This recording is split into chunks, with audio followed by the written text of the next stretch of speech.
Karibuni wapenzi watazamaji wetu katika mwendelezo wa vipindi vyetu hivi vya kipindi cha darasa la lugha ya alama ambavyo tunakuletea ili kuweza kupeana taarifa au kupeana elimu kuhusu lugha ya alama ili kuweza kwenda pamoja na wenzetu na kwenda na jamii jumuishi.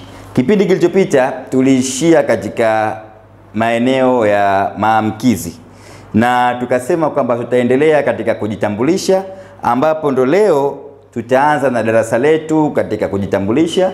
Mimi ni yule mwenzenu Kheri Muhammad Ismail, nitakuwa nanyi katika mwendelezo wa vipindi hivi.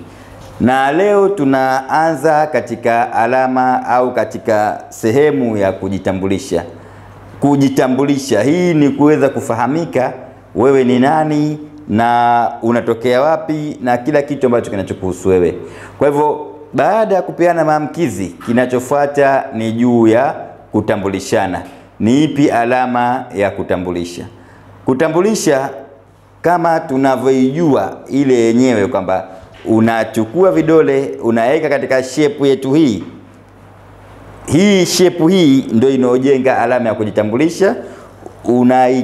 Unafanya kama unaingiza katika mfuko, na kama unatumia mkono wako wa kulia ile unaipeleka katika upande wa mkono wa kushoto, na kama unatumia mkono wa kushoto unaiweka katika upande wa mkono wa kulia, na inakuwa ni kujitambulisha. Kujitambulisha hii ni alama ya kujitambulisha kama tunavyoiona. Kwa hivyo inakuwa ni kujitambulisha, na hii haimaanishi kwamba ni lazima uwe na mfuko, hapana. Ni hii tu unaifanya tu ile umbile la kujitambulisha. Katika kujitambulisha tunapata vitu vingi, kwa mfano kupata kujielezea jina lako. Kwa hivyo tutakwenda katika mfumo wa maswali na majibu. Mtu anapokuuliza jina lako nani, katika kuuliza alama ya jina lako nani, hii ni alama ya jina. Unachukua mkono ukiwa umefunga hivi, na kama tunakumbuka katika kusoma zile shepu za mikono tutajua hii ni shepu gani katika zile shepu za mkono. Unakuja na mkono huu ambao inaitwa ni index hand shape, ambapo unanyosha kidole. Kwa hivyo huu mkono ambao unaotumia working side, huku unaweka supporting side, unapitisha kidole chako hivi, hii inakuwa ni jina. Jina tunaenda na lako. Kama tunaufahamu tulishazungumza kwamba hii ni ako, angu, ake. Kwa hivyo unapotaka kumuuliza mtu jina lako, jina lako. Nani ni kidole chenye shepu ya index, unakizungurusha nani. Hii ni alama ya nani. Alama ya nani, nini, ipi zinafanana. Kwa hivyo jina lako nani. Hivi ndivyo alama inavyokuwa kutaka kumuuliza mtu jina lako nani. Sasa anapokujibu jina langu, yeye anarudia ile ile kutaja alama ya jina langu. Hii ni angu. Tulisema kwamba hii ni ako, ake, angu. Kwa hivyo yeye atakujibu jina langu. Sasa ili kukuandikia majina yako pale, tunarudi katika kule alfabeti ambazo tumezisoma. Hapa inatumika alfabeti. Kwa mfano jina langu ni Kheri, kwa hivyo unamjibu jina langu. Kheri unaanza na K kwenye alfabeti, H, E, I, R. Tayari hapa kushamwambia jina lako. Kwa hivyo katika majina desturi yetu tunataja jina lako, baba yako na babu yako. Kwa hivyo ukiendelea na jina la baba, kwa hivyo umeshamwandikia Kheri, unaiweka pembeni. Alafu unarudi baba yangu, unaandika jina la baba yako. Kama ni Muhammad, inaruhusika kuandika Muhammad ndogo ili yule kiziwi aifahamu kwa urahisi. Kwa hivyo unaweka ile M, O, H na D. Huna haja ya kuweka kile kikoma kwenye Muhammad. Kwa hivyo huyu tayari ni baba yako Muhammad. Ukimaliza unaweka pembeni. Babu yako unaweka alama ya babu. Babu ni kofia pamoja na mkongojo. Kwa hivyo hii inakuwa ni babu yangu. Kama ni Simai unamwekea S, I, M, A na I. Kwa hivyo tayari umeshataja majina yako yote matatu. Tukirejea tunapata kwamba jina langu Kheri unaweka pembeni, baba yangu Muhammadi unaweka pembeni, babu yangu Simai. Tayari hapo umeshamuelezea majina yako yote matatu. Au vile vile inawezekana usimwambie ile baba na babu, ukao unaweka pembeni tu. Kwa mfano, jina langu Kheri Muhammadi Simai. Kwa hivyo hapa tayari umeshamuelezea majina yako na umeshalijibu lile swali lilolizwa la jina lako nani. Tukija katika sehemu ya pili, anatuuliza unakaa wapi. Hii ni alama ya kukaa. Hii ni alama ya kukaa. Hichi ni kama kile kiti, hapo niwe mwenyewe unakaa. Hii ni alama ya kukaa. Unakaa ni ipi alama ya wapi? Tunakumbuka katika alfabeti ile herufi ya W. Tulisema kwamba katika hizi alama kuna alama zilizoundwa na alfabeti. Kwa hivyo unapoweka W, unapoitikisha hivi, hii maana yake ni wapi. Wapi. Hii ina alama mbili, wapi pamoja na alama ya wilaya.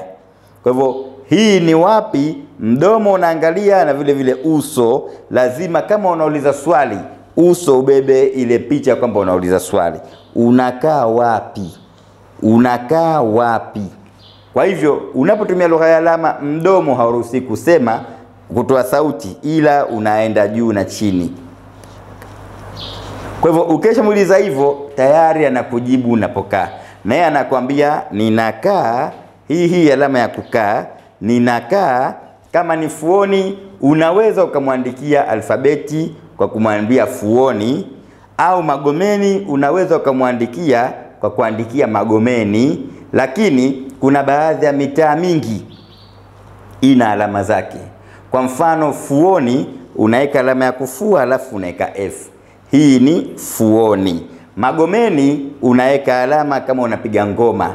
Hii ni Magomeni. Kwa hivyo ukimwambia kwamba ninakaa Magomeni, ukiweka hii ninakaa Magomeni peke yake inatosha. Kama unaijua alama, huna haja ya kuweka alfabeti. Kwa mfano Jumbi, ninakaa unaweka J alafu unaweka hivi. Jumbi inafanana na alama ya Mwera, ninakaa unaweka M alafu unaiweka hivi. Hiyo ni Mwera. Jumbi.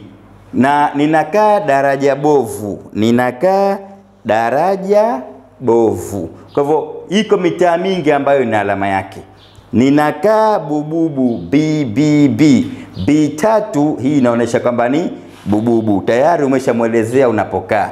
Unakaa wapi? Nakaa Bububu. Nakaa Jumbi. Kwa hivyo hapo tayari umeshaulizana kuhusu kukaa na tayari ameshakujibu wapi anakaa. Ama ya tatu, anaweza kukuuliza kwamba una miaka mingapi. Kwa hivyo hii ina maana nyingi. Una, ambayo, ambapo, ipo, hivyo. Kwa hivyo yote inamaanisha hivyo. Kwa hivyo una miaka mingapi? Una alama ya miaka unaweka mkono hapa, halafu unakuja mara 3. Kwa hivyo unajenga shape ya hii mkono ambayo ulofungwa. Tukizikumbuka zile hand shape tulizosoma, shape za mikono, yote unaweka hivyo, ila huu ambao ni ya supporting unaweka hivi, working hii nao unaweka hivi. Na huweki hivi, unaweka katika hali kama hii, alafu unakuja juu mara 3, 1, 2, 3. Na unaanzia chini. Kwa sababu mtu anapokuwa anatoka chini anakuja juu. Kwa hivyo miaka. Una miaka mingapi? Hii ni ngapi? Kama tunavyokumbuka alama ya nambari tulisema hii. Ili iwe ni ngapi unaipeleka katika mwenendo, movement kama hii. Tunakumbuka tulisema kule kuna orientation, movement, hand shape. Zote ndivyo tulisoma parameter za lugha ya alama. Kwa hivyo mingapi? Una miaka mingapi? Kwa hivyo unajibu nina miaka, halafu unarudi kule katika namba. Kama ni 15, unaijua nambari 15 tulosoma 15. Nina miaka 22. Nina miaka 45. Hapa unajibu, unaeka ile na miaka yako kwa mujibu wa nambari ambazo tulizosoma. Mimi nadhani kwa hapa tutakuja kuendelea katika kipindi kijacho jinsi ya kujitambulisha. Kwa leo tuishie hapa. Mlikuwa nami Kheri Muhammad Ismail kutoka Chuo cha Lugha ya Alama na Ukalimani. Sina la zaidi, asanteni na kwaherini.